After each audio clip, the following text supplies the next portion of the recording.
saw the purple ribbons out on the trees, and so it's, I guess, timely that we're having this discussion here today. And actually, 2 days from now on Thursday, we're going to have a press conference here kicking off Domestic Violence Awareness Month. And so I guess it's unfortunate that I'm having to stand here today and talk about this when it's supposed to be a time to raise awareness. So yesterday at 3823 Red Bluff here in Pasadena around 9:51 a.m., our dispatch center received 2 calls from 2 witnesses regarding a male assaulting a female in the parking lot.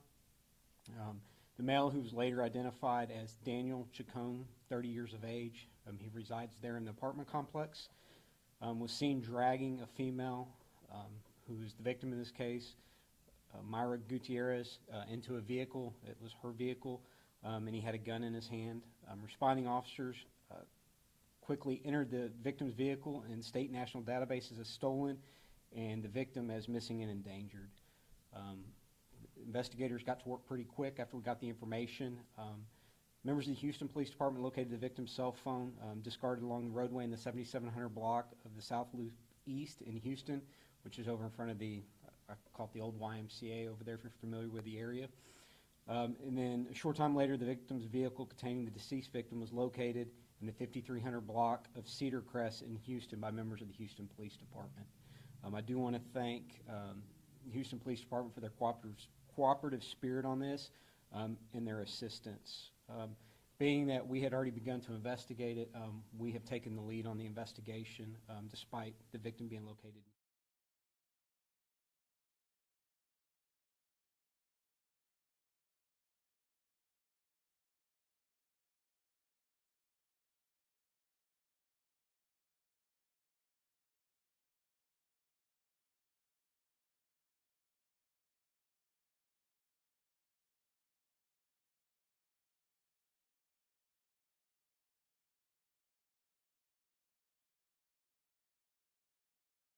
Considering upgrading charges. Through this investigation, we learned the victim and the suspect have had an off and on 2-year relationship, and they share a 5-month-old child together. The victim, prior to this assault, was at the suspect's apartment to visit their child, and sometime between September 1st of last month and September 14th, the victim moved out of that apartment. She was living with the suspect there, but sometime during that 2-week time period, moved out. I believe most of you are also aware that there is a history between the victim and the suspect, at least here in Pasadena. I'll run through those 2 cases really quick. On September 1st, 2022, the suspect in this case actually called the Pasadena police reporting that the victim was driving a vehicle with their child intoxicated. Officers got out there, investigated. They learned that she was not intoxicated. And during the course of the investigation, she made allegations of an assault that had occurred several days prior there at the apartment. She alleged during this assault that there was a firearm involved. Officers were diligent. They lawfully searched the apartment, and no firearm was located to corroborate what she had said. Despite her telling the officers that she did not want to pursue charges, the officers contacted the Harris County District Attorney's Office about potential charges, and they were declined at the time. The case was referred to our Family Violence Division, where it was assigned to an investigator to follow up and try to secure additional information or evidence for potential charges. One other thing that we did, on September 7th, we contacted the Bridge Over Troubled Waters, which is one of our partner agencies that provides services as an advocate for victims of domestic violence. We reached out to them and provided them with the victim's information in hopes that they could try to reach out and contact her. On September 14th, at about 9 a.m., the victim went over to the suspect's apartment there on Red Bluff. She had moved out at this time to visit their 5-month-old son. While they were there was a disturbance and an assault occurred where the victim reported that the suspect grabbed her by the hair and drug her through the apartment. The victim reported the suspect had assaulted her numerous times in the past. Several hours after this occurred, she contacted the Pasadena Police Department. We responded, went out there, took all the information, took a report, tried to locate the suspect at that time with negative results. Again, officers contacted the District Attorney's Office about charges. However, they declined at the time and asked us to refer it to family violence investigators for further follow-up. So the same investigator had both the case from the 1st and the 14th. The one thing I want to say is charging decisions by the DA's office have to be based on evidence to establish probable cause. And a significant factor in that is that the victims have ongoing conversations with investigators, and we have to rely on the victims for this evidence. Close here just now. The domestic violence is a crime that we take very serious.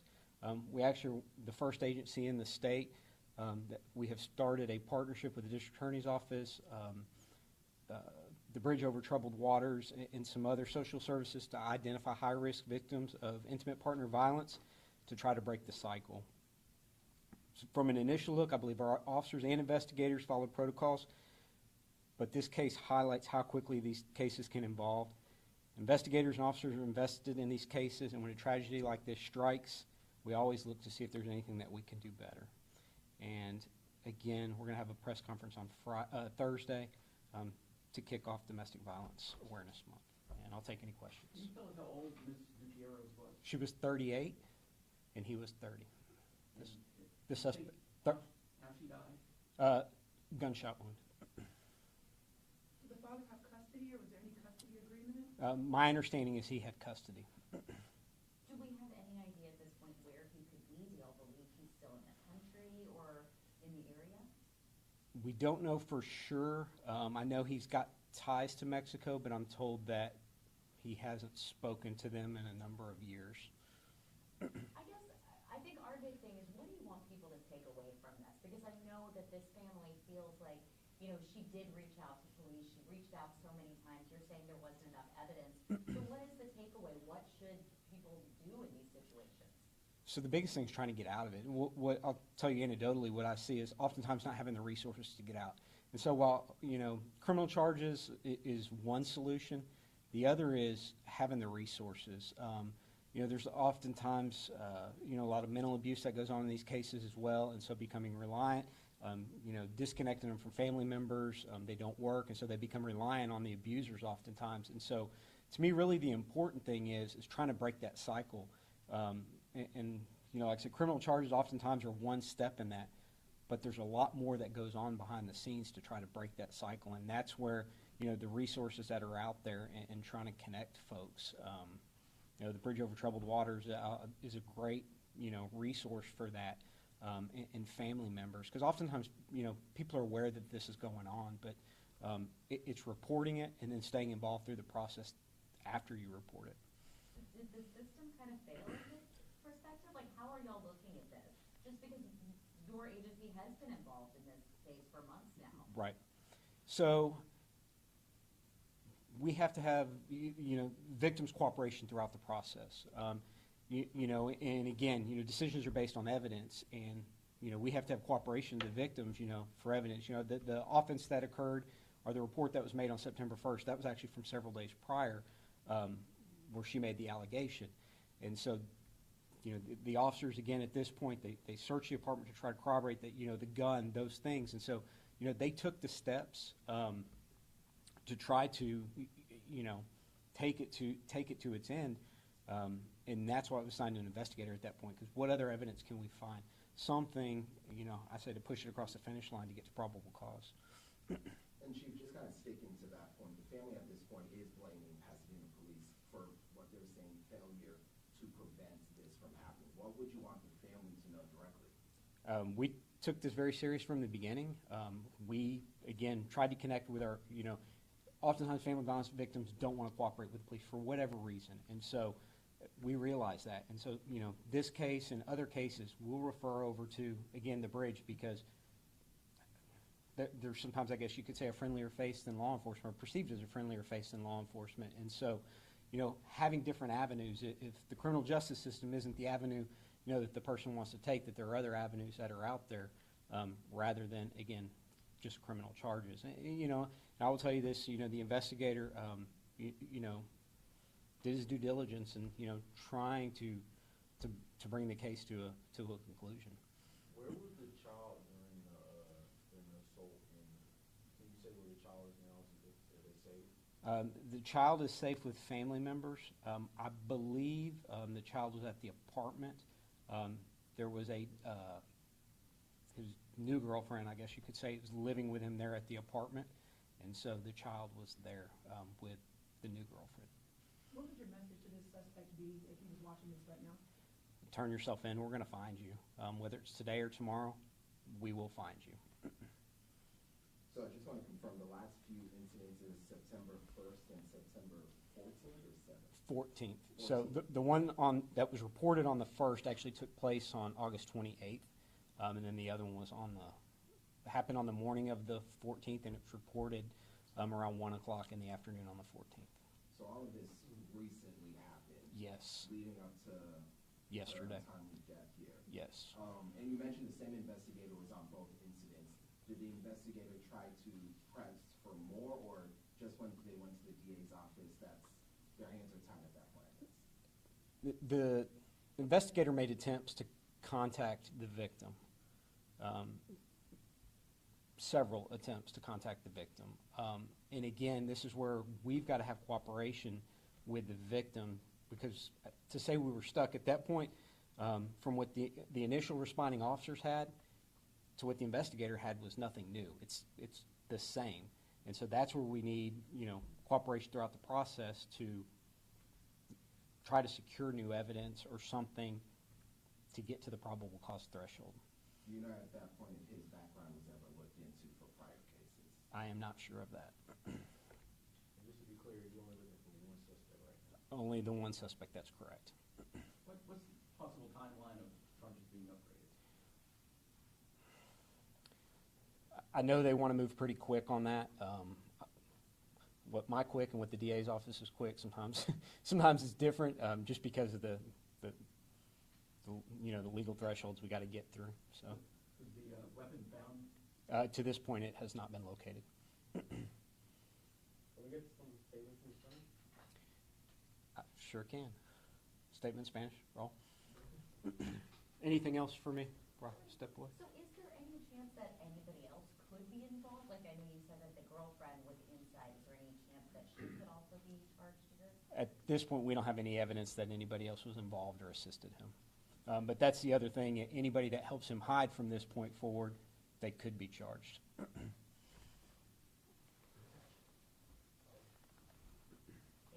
You're welcome.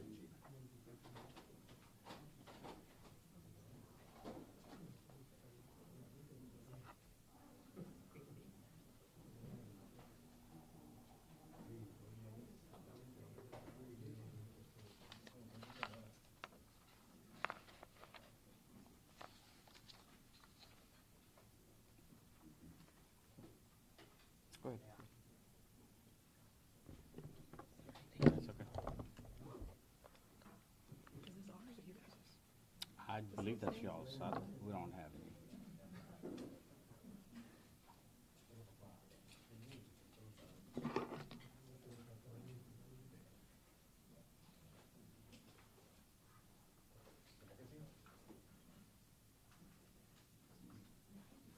I see they ask for the lights like that.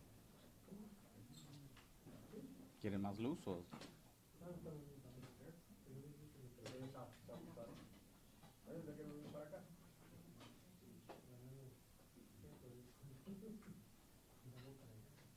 Do you want the lights a little bit? No?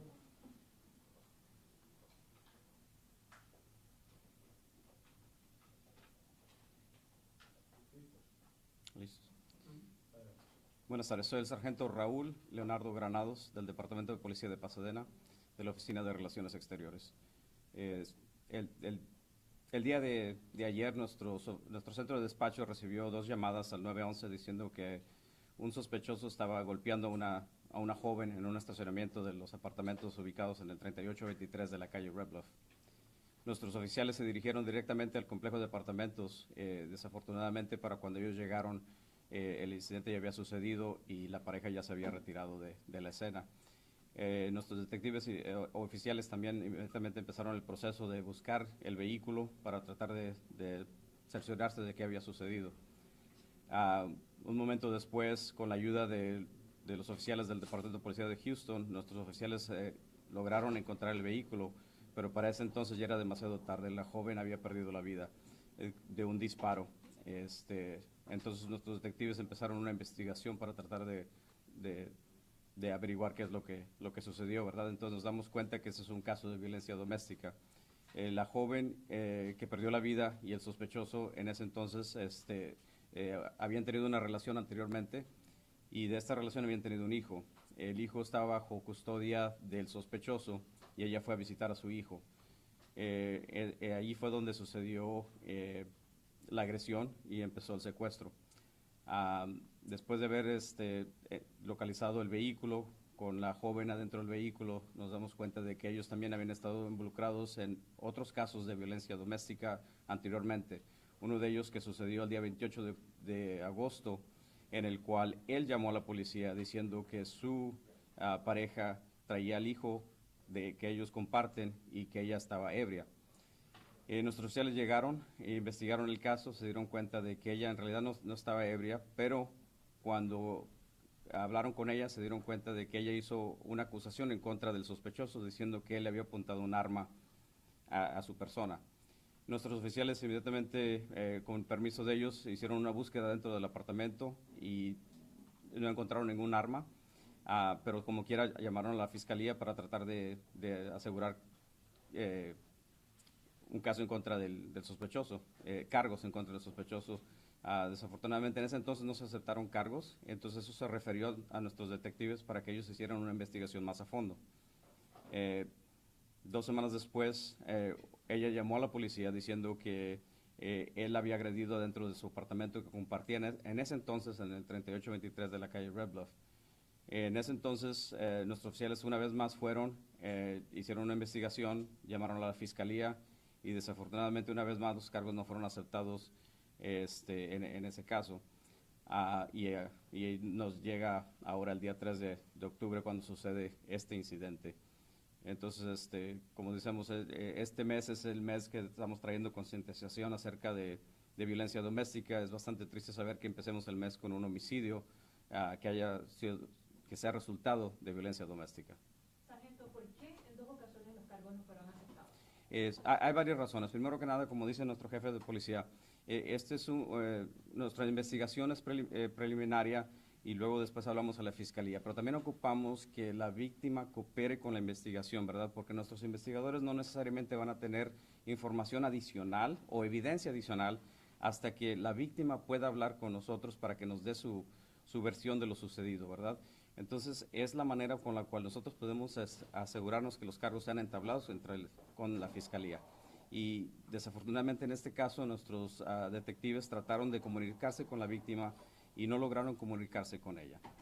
Entonces, a veces si la víctima no coopera con el caso, entonces pues el caso no puede seguir adelante con cargos. Pero lo que sí hicimos inclusivemente es que nosotros hablamos con un centro regional de albergue para mujeres para que le pudieran proporcionar ayuda a ella. Ella estaba en proceso de hablar con ellos para tratar de salirse de esa relación que le estaba causando daño. La primera agresión o la primera denuncia fue para corroborar 28 de agosto. Fue el 28 de agosto y la investigación de los detectives empezó el día 1 de septiembre. 1 de septiembre comenzó la investigación. Dice que necesitan cooperación de la víctima. Exactamente. Ella no quiso cooperar más adelante, pero si en un inicio hubiesen progresado los cargos cuando surgió la amenaza de un arma, quizás esto no hubiese ocurrido. Y sí, es lo que nosotros siempre estamos esperando, ¿verdad? De que si acaso sí sucedió la agresión y los cargos son aceptados, que lo podamos llevar a un juicio, ¿verdad? Para que así se mantengan alejados de las víctimas, ¿verdad? Y quizás eso hubiera ayudado en este caso. Desafortunadamente sabemos que no fue así, ¿verdad? Entonces esto llevó a más extremos. Estamos hablando de un menor que estaba en el lugar de los hechos cuando ocurrió la agresión y el secuestro. El hijo de ellos sí, es de meses, estaba en el apartamento de él porque él tiene custodia o tenía custodia del joven o la joven en ese tiempo. Entonces ese niño ahorita está con familiares y porque él todavía está prófugo. ¿Y el día de los hechos estaba también en la casa? ¿Se quedó solo? Como nosotros sabemos, él estaba ahí con alguien más, me imagino. Pero nosotros nos verificamos de que se haya quedado con una persona responsable que lo pudiese cuidar. ¿Qué edad tiene el niño? ¿O niña? Es de meses de edad, no sabría decirle esto exactamente su fecha. ¿Es a boy or a girl? Girl? es una niña. Sargento, una preguntita. Para entender un poquito más, ¿cómo ocurrieron los hechos? Si él tenía la custodia del niño y la víctima llegó a buscarlo al apartamento, ¿cómo es que surge el secuestro de Sí. ese lugar hacia otro? Ella llegó a visitar a su hija. Entonces, afuera del apartamento sucede el asalto, ¿verdad? Y después el secuestro, y él, con un arma, la fuerza dentro de su propio vehículo de ella y se la lleva de la escena. El homicidio en realidad no sabemos dónde sucedió. Pudo haber sucedido en nuestra ciudad o en Houston, pero sabemos que él manejó hasta el 5200 de la calle Crestwood en Houston, ¿verdad? Entonces ahí fue donde encontramos el vehículo con la ayuda de Houston. ¿Qué vehículo era? Era una GMC Yukon, de modelo reciente. ¿Qué nos dice de esta persona, Chacon? ¿Tiene historial? ¿Una persona se le considera peligrosa? Pues obviamente sí, ¿verdad? Nuestra opinión es de que él obviamente es la persona que cometió el homicidio, ¿verdad? Entonces es sospechoso en ese entonces. Entonces cualquier persona que haya cometido un homicidio con un arma de fuego es peligroso no solo para la ciudadanía, sino también para los oficiales que lo puedan aprender. Pero el cargo presentado hasta el momento es... De secuestro con agravantes, esperando que sea la muerte capital en contra de él por haber cometido el acto de homicidio.